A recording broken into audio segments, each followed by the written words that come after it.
Syaitanirrajim. Bismillahirrahmanirrahim. Alhamdulillahi rabbil alamin. Ar-Rahmanir Rahim. Maliki yaumiddin. Iyyaka na'budu wa iyyaka nasta'in. Ihdinas siratal mustaqim. Siratal ladzina an'amta 'alaihim ghairil maghdubi 'alaihim waladdallin. Rabbighfirli wa liwalidayya wa lil mu'minina amin. Bismillahirrahmanirrahim. Qala muallifu hadzal kitab Fadilatul Syekh Abdul Fattah Abu Ghaddah rahimahullahu ta'ala rahmatan wasi'ah wa radiya anhu wa anna wa amaddana bi asrarihi wa anarana bi anwarih wa afadha alaina min barakatihi wa nafahatihi wa nafa'ana bihi wa bi ulumi masyayikhi wa ulumi sairi ibadihi salihin fid darain amin ya rabbal alamin. Wa utsbi'u khabar Umar ibnil Khattabi hadza khabar Jabir bin Abdullah radhiyallahu anhum wa huwa atyab wa a'jab. Qala al-Imam Abu Abdullah al-Bukhari fi sahihi fi kitabil ilm babil khuruj fi talabil ilm wa rahila Jabir bin Abdullah masirata syahrin ila Abdullah bin Unaisin fi haditsin wahid. Allah. Cerita sahabat Umar yang bergantian dengan tetangganya yang bernama Aus ibn Khawali. Bergantian mendatangi majlis Rasulullah sallallahu alaihi wasallam. Yang ini menunjukkan betapa semangatnya Umar, betapa hausnya Umar pada ilmu. Sehingga ketika dia tidak sempat datang di majelis Rasul, maka dia meminta tetangganya yang bernama Aus ibn Khawali untuk datang dan menceritakan informasi apa saja yang didapat dari Rasulullah. Saking tidak mau ketinggalan. Ketinggalan dari apa yang disampaikan oleh Kanjeng Nabi. Begitupun sahabatnya yang bernama Aus ibn Khawali. Ketika dia yang tidak sempat datang di majelis Rasul, maka dia meminta Umar untuk datang dan menceritakan yang didapat kepadanya. Jadi kisah munawabah bergantian mendatangi majelis Rasulullah antara sahabat Umar dengan Aus ibn Khawali. Ini kisah yang luar biasa. Lah, aku kata Syekh Abdul Fattah Abu Ghaddah akan menceritakan kisah sahabat Jabir bin Abdullah yang lebih dahsyat, yang lebih memukau, yang lebih mengagumkan. Kisah yang menunjukkan semangat Jabir bin Abdullah pada ilmu. Ini lebih mengesankan daripada kisah munawabah antara sahabat Umar dengan Aus ibn Khawali.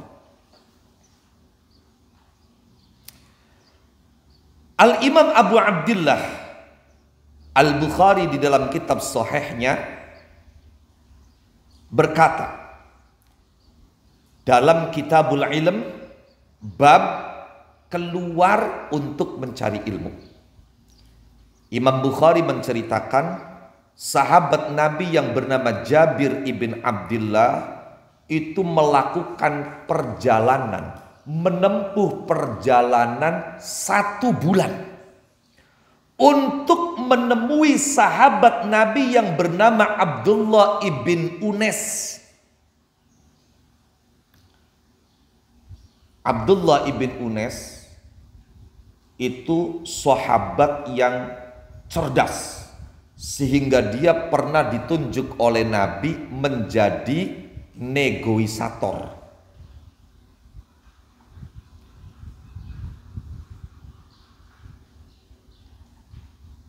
Hadis yang diriwayatkan oleh Abdullah ibn Unes dari Kanjeng Nabi itu tidak kurang dari 24 hadis. Diriwayatkan dari jalur Abdullah ibn Unes. Wa rahila Jabir bin Abdullah masirata syahrin ila Abdullah bin Unaisin fi haditsin wahid.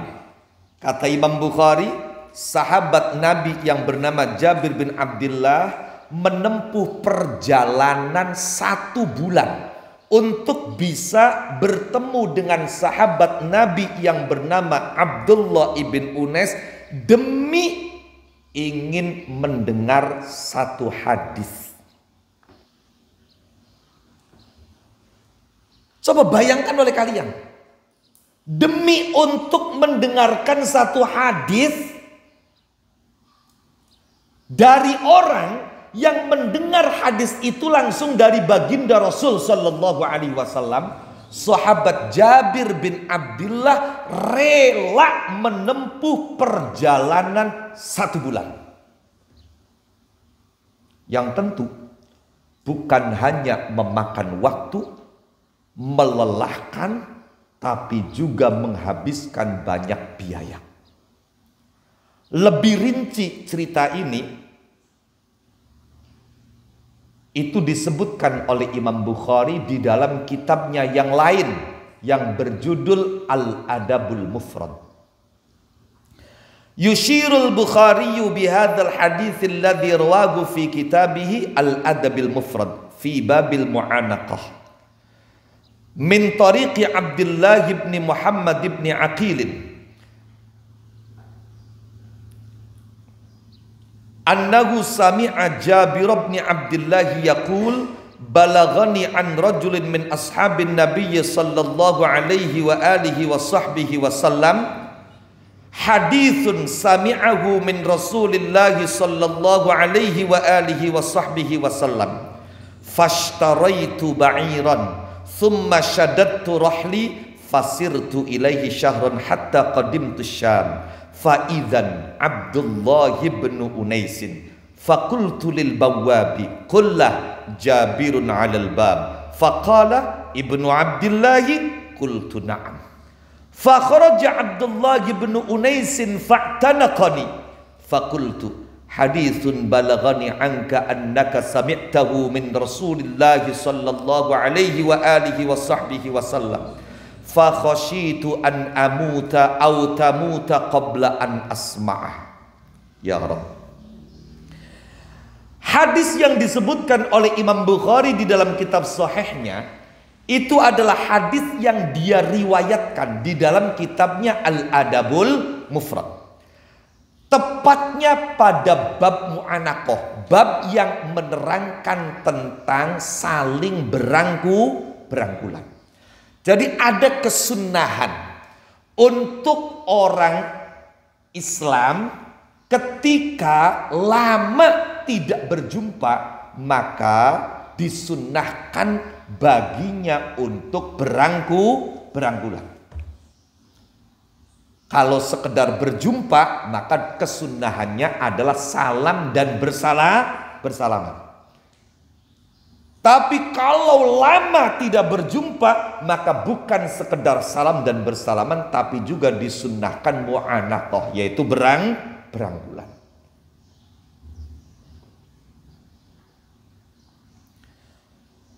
Dari jalur Abdullah ibn Muhammad ibn Aqil, Abdullah ibn Muhammad ibn Aqil mendengar sahabat Jabir bin Abdullah radhiyallahu anhu wa an sa'iris sahabati wa radhiya'an nabihim berkata, balaghani, telah sampai kepadaku, an rajulin, dari seorang laki-laki, min ashabin nabiyyi, dari sahabat Nabi Muhammad sallallahu alaihi wasallam, hadithun, satu hadis, sami'ahu, yang laki-laki itu mendengar hadis tadi, min Rasulillah, langsung dari kanjeng Rasulullah sallallahu alaihi wa alihi wasallam. Jadi sahabat Jabir ibn Abdullah cerita, dia dapat informasi ada satu hadis dari seorang sahabat Nabi yang dia mendengarnya langsung dari Nabi. Dan sahabat Jabir itu tidak mendengar langsung dari Nabi, tapi dari mulut orang-orang yang mendengarnya dari sahabat tadi. Paham dulu? Oke. Maka demi untuk mendapatkan sanad Ali, sanad yang tinggi,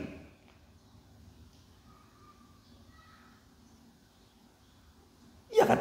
Demi untuk bisa mendengar langsung dari orang yang mendengarnya dari Nabi, sehingga sanadnya, mata rantainya berarti tinggi. Sementara ini dia mendengar itu dari orang yang mendengar dari sahabat tadi yang mendengar langsung dari Nabi, namanya sanad nazil. Jadi sanad itu ada sanad Ali, ada sanad nazil. Semakin dekat mata rantai itu dengan Rasul, itu namanya sanad Ali. Kalau jaraknya itu panjang, rawi-rawinya, mata rantainya itu panjang, maka sanadnya namanya nazil.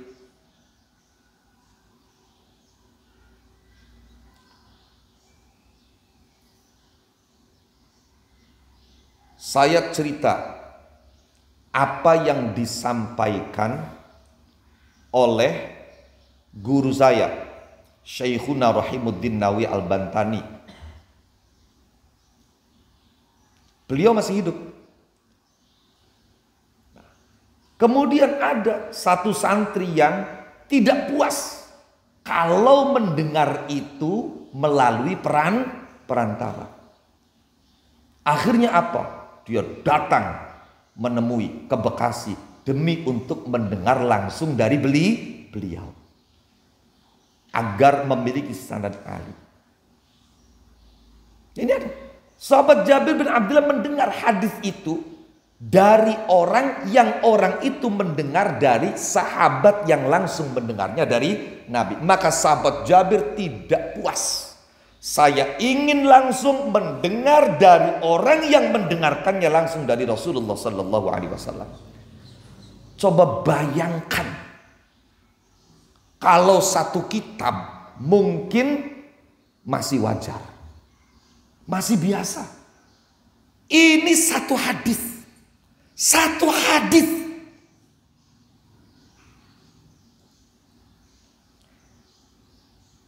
Kemudian apa yang dilakukan oleh Jabir bin Abdullah? Fashtaraitu ba'iron. Maka demi aku bisa mendengar hadis itu langsung dari orang yang mendengarnya dari Rasulullah, aku rela mengeluarkan uang banyak untuk membeli onta. Masya Allah. Jadi kalau konteks sekarang, demi aku ingin mendengarnya langsung dari Syekh Fulan, aku rela sekalipun jutaan membeli tiket pesawat. Bukan sekedar beli tiket pesawat, tuku pesawat. Masya Allah, coba. Bukan sekedar merental mobil, tuku mobil. Kanggo bisa marah di mana?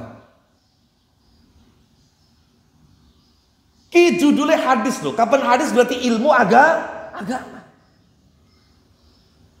Kunci kapan urusan ilmu agama? Aja bara kanggo sejene. Kanggo kepentingan pribadi baik. Abote beli gila-gila. Satu contoh misalnya. Kepentingan untuk beli kitab. Masalah. Jiping by jiping. Ngerti jiping? Ngaji kuping. Oh.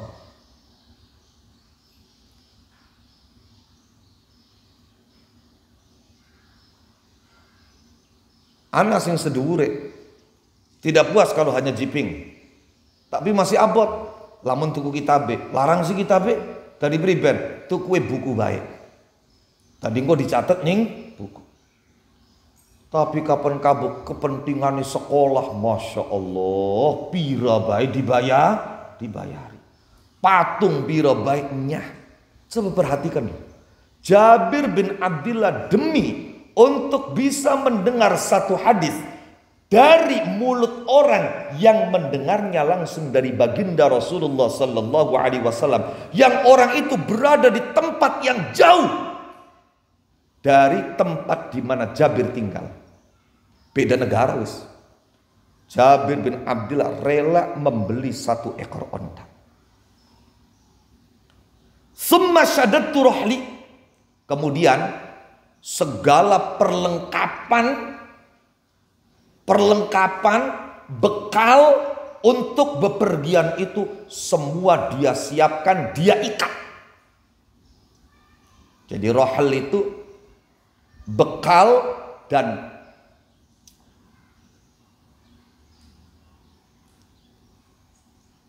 peralatan-peralatan yang diperlukan bagi musafir, itu rohal.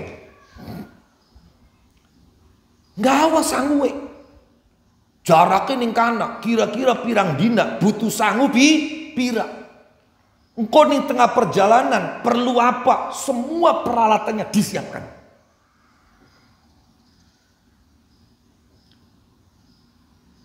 Yang kunci ndakate kanggo keperluane dhewek, kanggo kepentingane dhewek. Ember ya nyilibae ning batur. No. Tekaning sabun njaluk bae ning batur. Nyuci kelambi rinsoe deterjene njaluk bae nebeng bae ning batur. Siraku judulnya kepriben uripku. Ya Allah. Fasirtu ilaihi syahran, kemudian aku berjalan untuk menemui orang itu selama 1 bulan. Hatta qadimtu Syam, sampai aku tiba di negeri Syam, sekarang Syria. Jabir ning Madinah, beda negara. Ya Allah.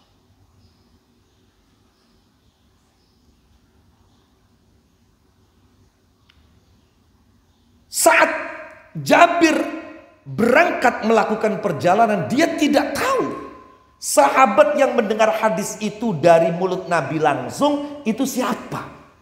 Pokoknya dari seorang sahabat Nabi saja. Ternyata sesampainya di Syam, faidan Abdullah ibnu Unaisin. Ternyata orang itu adalah sahabat Abdullah ibn Unais.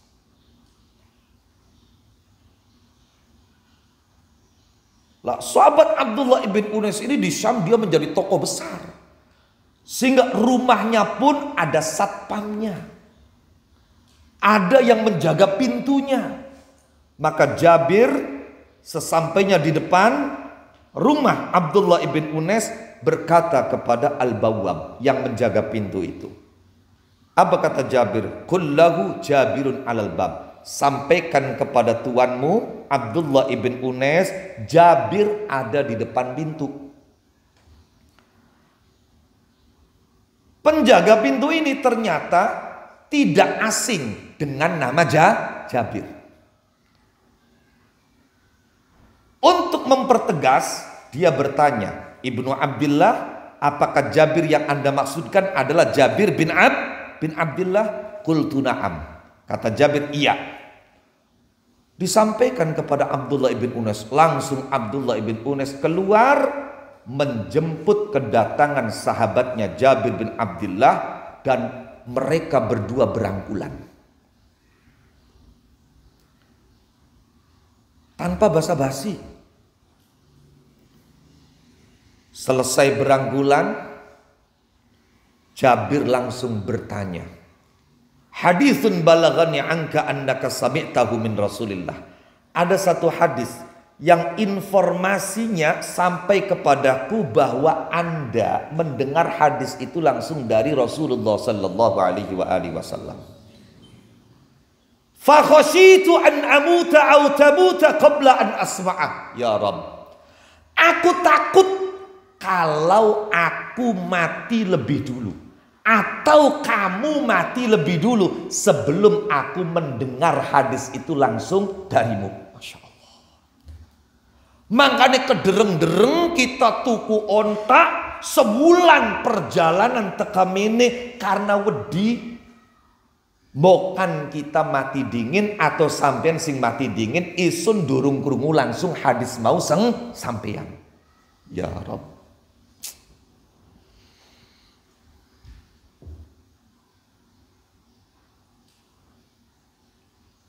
Maka tidak aneh santri zaman dulu itu ketika guru dari kiainya masih hidup.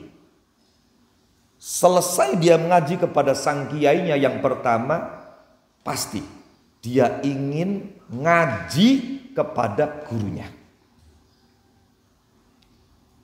untuk mendapatkan sanad ali.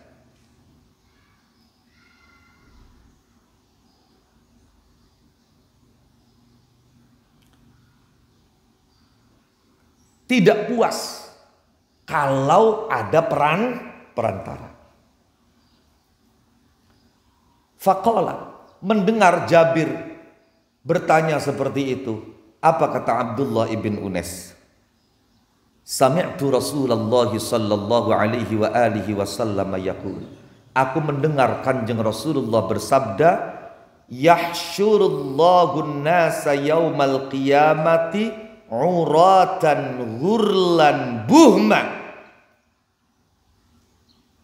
Allah pada hari kiamat nanti akan mengumpulkan, mengumpulkan seluruh umat manusia dalam keadaan telanjang. Uratan dalam keadaan telanjang.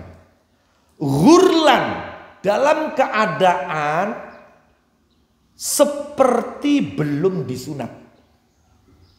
Dan disira kulut sing maune ditugel ning dukun sunat kang kowe balik maning. Jadi besok ning dina kiamat uang bakal digiring dikumpulaken dadi siji ning Gusti Allah ning pelataran kiamat, ning mahsyar, ning arasatil kiamah. Dalam keadaan semuanya, mau laki-laki, mau perempuan, mau nabi, mau bukan nabi, mau santri, mau bukan santri, semuanya telanjang. Dan untuk yang laki-laki dalam keadaan seperti belum disunat. Dan dalam keadaan buhman. Lah, di sini Jabir nggak paham maksudnya buhman itu apa. Kalau urotan tahu, ghurlan juga maknanya tahu. Ini buhman itu apa? Nah, kalau tidak tanyakan. Ini loh pelajaran dari Jabir. Dia mendengar kata buhman dan tidak paham. Maka langsung Jabir berkata, kulna ma buhman. Aku berkata kata Jabir, apa itu buhman? Qala Abdullah ibn Unes menjawab, laisa ma'ahum syai'un. Yaitu tidak bawa apa-apa.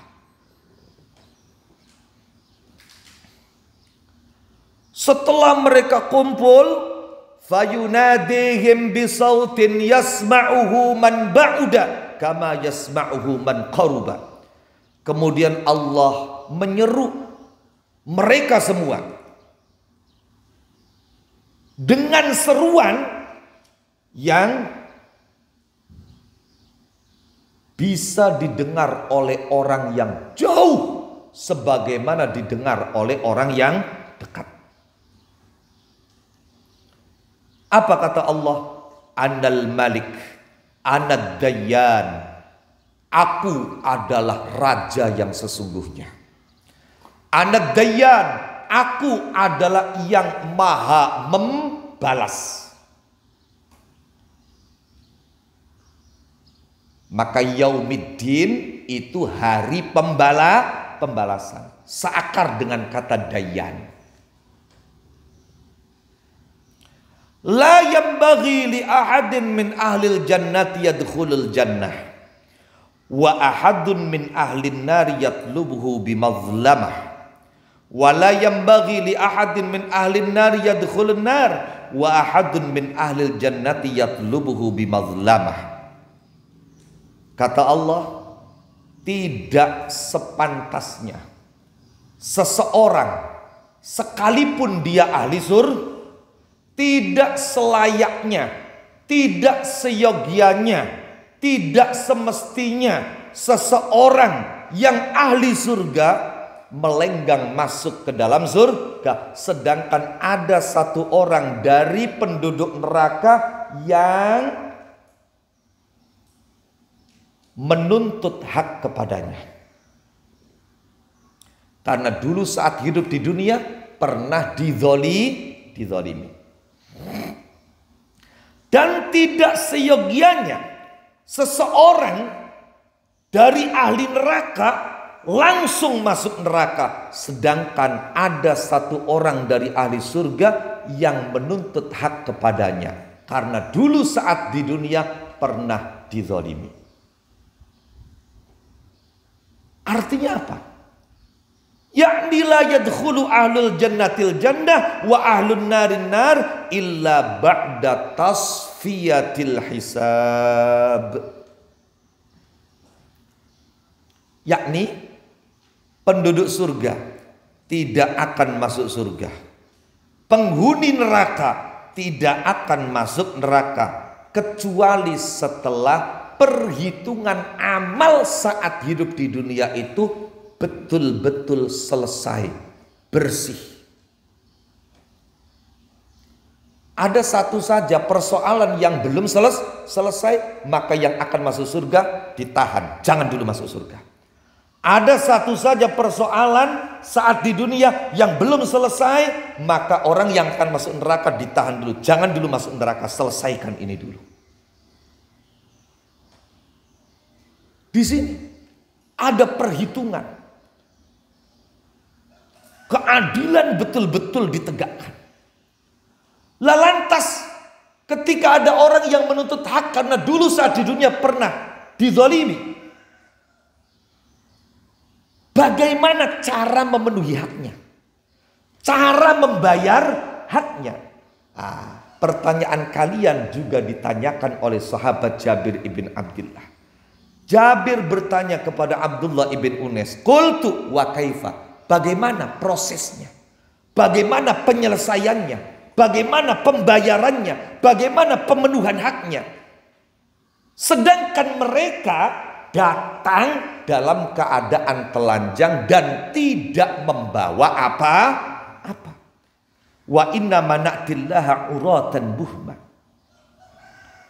Kita hanya mendatangi Allah dalam keadaan telanjang dan tidak membawa apa-apa. Qala Abdullah ibn Unes menjawab, penyelesaiannya bil hasanati was sayyiat, dengan amal-amal baik dan amal-amal buruk.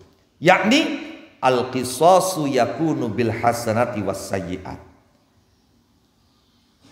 Qisas, balasan sepadan, itu namanya qisas. Itu dengan menggunakan kebaikan dan keburukan. Intaha. Selesai sampai di sini apa yang disampaikan oleh Al-Imamul Bukhari di dalam kitabnya Al-Adabul Mufrad. Apa maknanya? Lamun ana wong pernah zalim karo wong sejen, ning dunia urusane durung pragat, maka bakal dipragatakan besok ning dina kiamat, ning mahsyar. Kezaliman yang pernah kamu perbuat kepada orang lain harus kamu bayar. Dengan apa? Dengan menyerahkan kebaikan kamu kepada orang yang kamu zalimi. Ya Allah. Ganjaran sholatnya kita, ganjaran puasanya kita, ganjaran baca Qur'annya kita serahkan kepada orang yang hidup di dunia pernah kita zalimi. Orang itu enak. Dia nggak melakukan amal baik tapi dapat pahala kebaikan.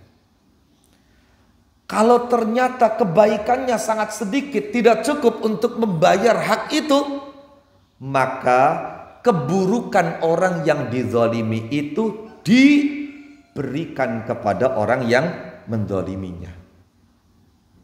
Na'udzubillah wal'iyadzubillah. Termasuk persoalan hutang piutang. Orang yang saat di dunia punya hutang dan persoalan hutang ini tidak selesai sampai meninggal, jangan dikira kemudian wassalam. Nanti di mahsyar akan diselesaikan. Irsyad, kamu punya hutang sama Ababil, bayar sekarang. Ababil nggak terima. Buman, dia di mahsyar tidak bawa apa-apa. Bagaimana cara membayarnya? Bil hasanati was sayyat, dengan amal baik dan amal buruk. Amal baiknya irsyad diberikan semua ke Ababil. Ketika belum cukup kata Ababil, ini belum cukup ini. Hutangnya besar sama saya. Amal baik cuma segini, belum cukup. Maka karena amal baiknya irsyad sudah habis, akhirnya amal buruknya Ababil yang diberikan ke irsyad. Na'udzubillah wala'iyadzubillah min dzalik. Ini yang di dalam riwayat lain disebut oleh Nabi sebagai orang yang muflis. Orang yang bangkrut. Yaitu orang yang datang menghadap Allah dengan banyak kebaikan, tapi kemudian kebaikannya itu habis untuk membayar hak-haknya kepada orang lain. Na'udzubillah wala'iyadzubillah min dzalik. Wa qad saqal hafidh Al-Khatib Al-Baghdadi khabar Jabirin hadha fi kitab Ar-Rihla fi Talabil Hadith min turuqin katsirah. Wa rawa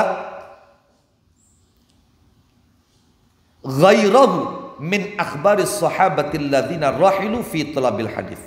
Wa kitabur Rihlati lil Khatib kitabun nafi'un mihmazun lil mutakhallifin 'anil rihlah faqra'hu la'allaka tarhal. Al-Hafidh Al-Khatib Al-Baghdadi di dalam kitabnya Ar-Rihlah fi Talabil Hadith pergi meninggalkan tempat kelahiran demi untuk mencari hadis. Beliau juga menuturkan hadis sahabat Jabir ini dari banyak jalur riwayat.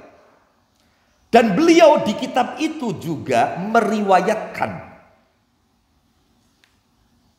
kisah sahabat-sahabat lain selain Jabir bin Abdullah yang melakukan perjalanan meninggalkan tempat kelahiran demi untuk mencari hadis. Karena itu kitab Al-Khatib Al-Baghdadi yang berjudul Ar-Rihlah itu kitab yang sangat bermanfaat dan bisa mendorong, mihmaz itu mendorong, membangkitkan orang-orang yang selama ini tidak mau pergi meninggalkan tempat kelahirannya. Faqra'hu, maka bacalah la'allaka tarhal. Mudah-mudahan setelah membaca kitab itu kamu tergugah bangkit untuk pergi meninggalkan tempat kelahiran kamu dalam rangka mencari hadis. Wa qala al-Hafidh Ibnu Hajar fi Fathil Bari. Al-Hafidh Ibnu Hajar Al-Asqalani di dalam kitabnya Fathul Bari Syarhil Bukhari, ba'da an aurada, setelah menyampaikan hadis Jabirin hadza, hadis sahabat Jabir ini, fi rihlatihi ila Abdullah bin Unaisin, yaitu tentang kepergian Jabir untuk menemui Abdullah ibn Unais. Apa komentar Ibnu Hajar Al-Asqalani? Komentar beliau di dalam kitab Fathul Bari, wa fi hadzal hadithi ma kana alaihi sahabatu minal hirsi ala tahsilis sunanin nabawiyah. Di dalam hadis ini ada pelajaran berharga sekali.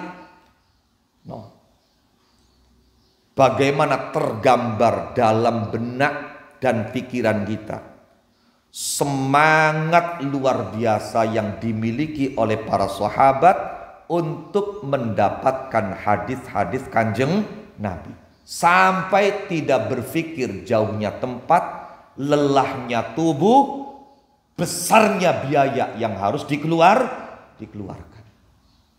Ya Rabb. Sedikit saya ingin menggarisbawahi sebagai penutup. Kalau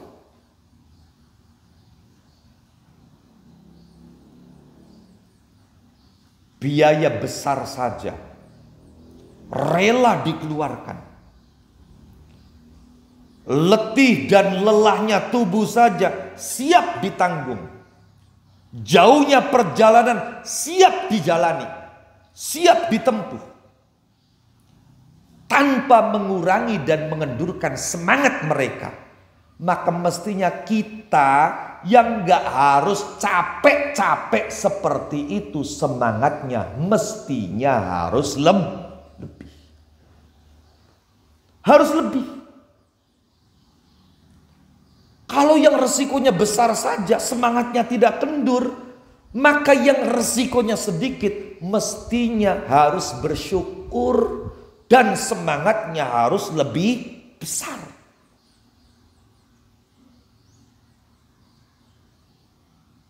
Naqifu huna wallahu a'lam bishawab. Al-Fatihah. Bismillahirrahmanirrahim.